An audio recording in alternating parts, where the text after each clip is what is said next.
forces have completed the withdrawal of all heavy weapons from the division line, which has been confirmed by the OSCE Special Monitoring Mission, while the militants have not withdrawn theirs. The spokesman reminded that on November 25th, the General Staff ordered government troops to hold their fire, although the militants kept violating the truce. To date, there hasn't been a single instance of our military returning fire. However, they have the right to open fire in case their lives come under direct threat, when enemy sabotage and reconnaissance groups try to attack them, or when our troops come under precision fire. The General Staff's order demonstrates our determination to settle the conflict peacefully. We expect the enemy to follow suit, but see no positive signs yet. The militants fire at Ukrainian army emplacements and residential areas with a clear provocative purpose, in order to accuse government troops of violating the truce, the spokesman said. Russia has sent yet another so-called humanitarian convoy to the militia-controlled parts of Donetsk and Luhansk regions, the 46th in 16 months. State Border Service spokesman Oleg Slobodyan said at a news briefing on Thursday that two columns numbering 101 Kenyans crossed into Ukraine from 5:30 to 6:50 a.m. As in all the previous cases, neither Ukrainian border guards nor Red Cross representatives were allowed to inspect the cargo. They only watched the trucks move across the border, Slobodyan said. According to him, the Russian foreign ministry said the Kenyans were carrying foodstuffs and medicines for Donbas civilians, but among the medical staff there were about 2 tons of plasma substitutes, which could hardly be intended for civilian needs. The spokesman also said that all the Kenyans were half empty, like in the previous convoys. This fact exposes the populist and propagandistic rather than humanitarian purpose of the action. In fact, the mission consists in taking something from Ukrainian territory rather than bringing aid here, the spokesman said. President Petro Poroshenko was received by King Willem Alexander of the Netherlands in The Hague on Wednesday, the presidential press service reported. The program of Poroshenko's 2-day working visit also includes meetings with the speakers of both houses of the Dutch parliament and the prime minister. On Friday, Poroshenko plans to meet with the top managers of leading Dutch companies and speak at the University of Leiden, the report said. The next round of trilateral Ukraine-Russia-EU ministerial consultations on the introduction of the EU-Ukraine Free Trade Area will take place in Brussels on the 1st of December. Ukraine's delegation will be led by Foreign Minister Pavlo Klimkin. Deputy Economy and Trade Minister Natalia Michalska told reporters in Kyiv on Thursday.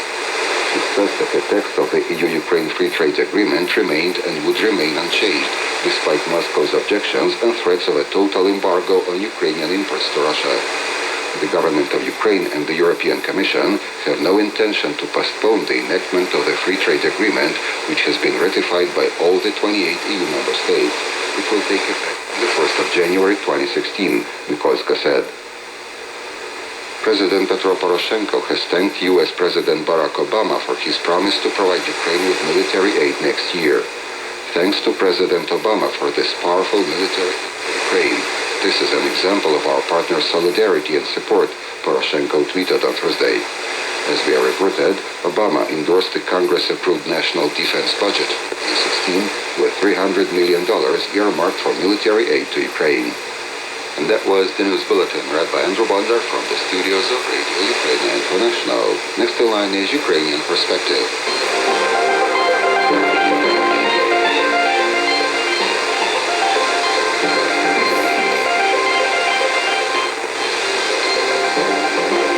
This is Radio Ukraine International with Ukrainian Perspective, a program of news, reports and commentaries. I'm Tatiana Gargul and the studio producer is Lyudmila Sudakova.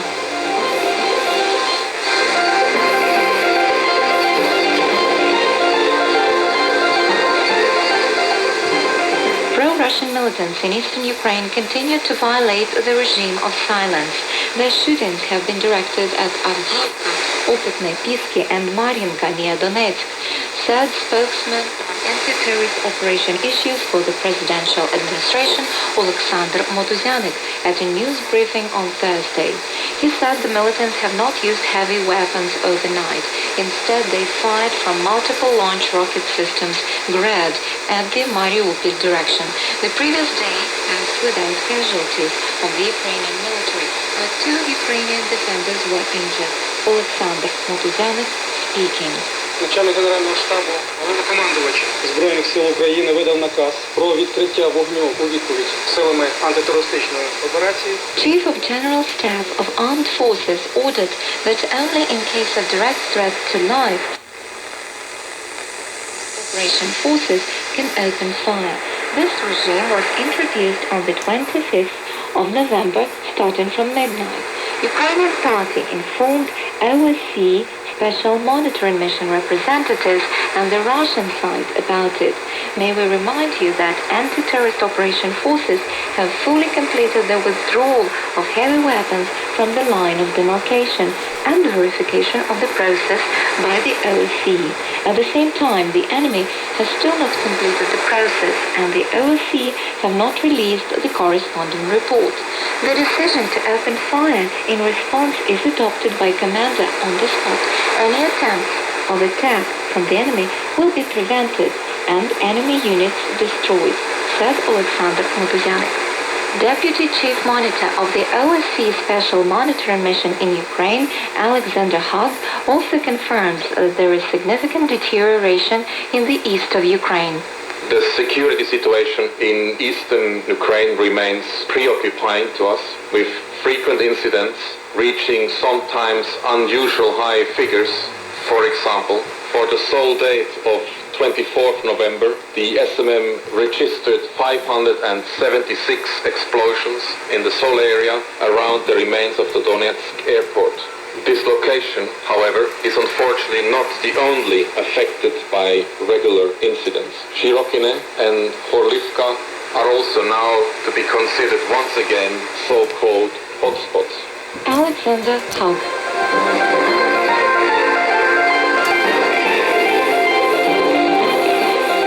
You're tuned to Radio Ukraine International, and we continue our news program, Ukrainian Perspective.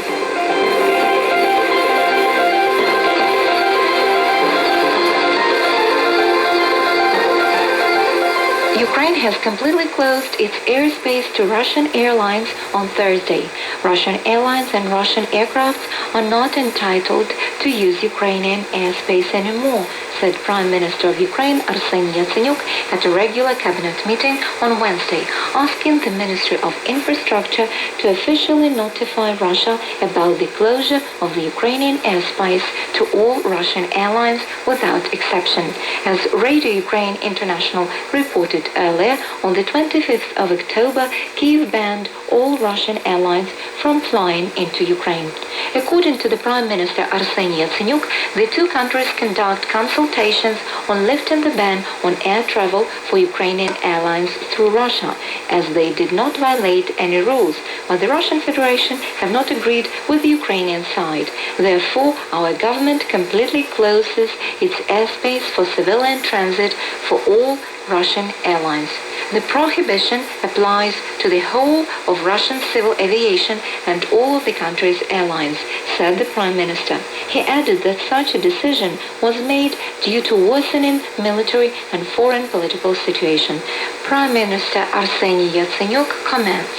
Рішення про таку заборону приймається внаслідок суттєвого загострення військової і зовнішньополітичної ситуації. The decision on this ban was adopted as a result of a significant aggravation of military situation. Russia could use Ukrainian airspace to carry out provocations, said Arseniy Yatsenyuk.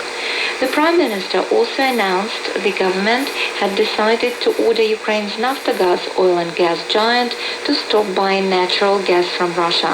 Russia's state-controlled gas company, Gazprom, earlier said that it stopped sending gas to Ukraine on Wednesday morning and will supply no more because Ukraine has not paid in advance for more deliveries. However, commenting on the Gazprom statement, Arseniy Yatsenyuk said, "They did not cut off gas supplies to us. We are the ones who are not buying it, and this was done in connection with the fact that pricing offers from our European partners are much better than those from our northern neighbor. Currently, Ukraine is using gas reserves from underground storage facilities, which are reported to be sufficiently filled. Earlier, Minister of Energy and Coal Industry of Ukraine Volodymyr Demchyshin said that Ukraine was not planning to purchase more gas from Russia in the run-up of a cold season. According to Naftogaz chief Andriy Kobolev, Ukraine will pass through the coming winter without buying Russian gas. You're listening to Ukrainian Perspective, a program of news and commentaries.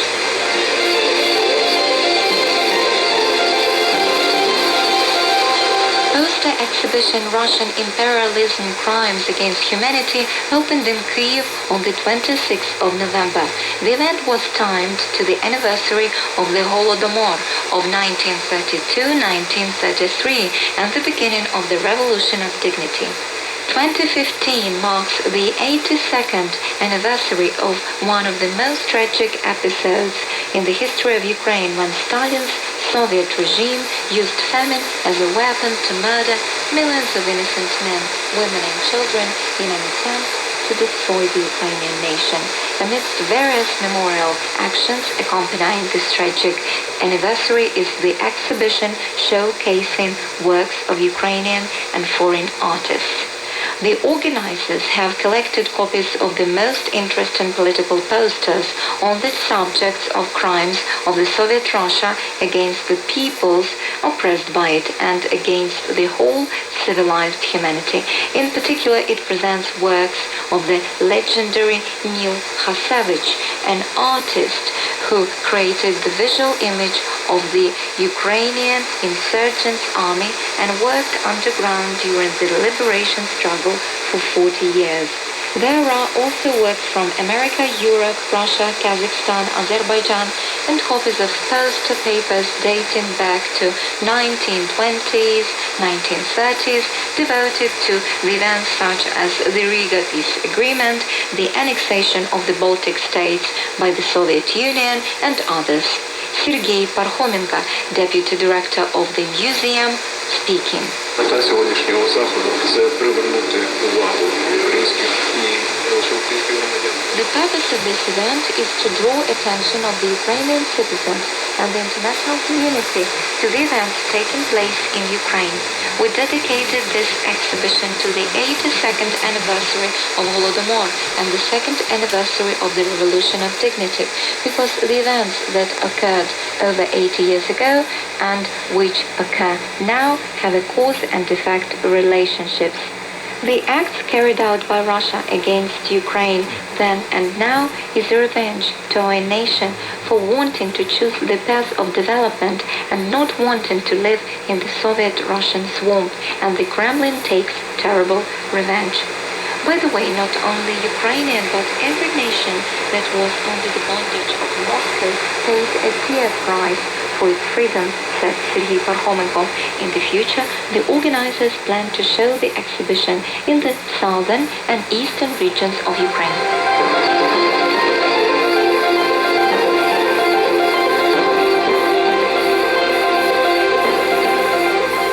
And that was the news program Ukrainian Perspective, presented by Tetiana Harbuth and produced by Lyudmila Sudakova.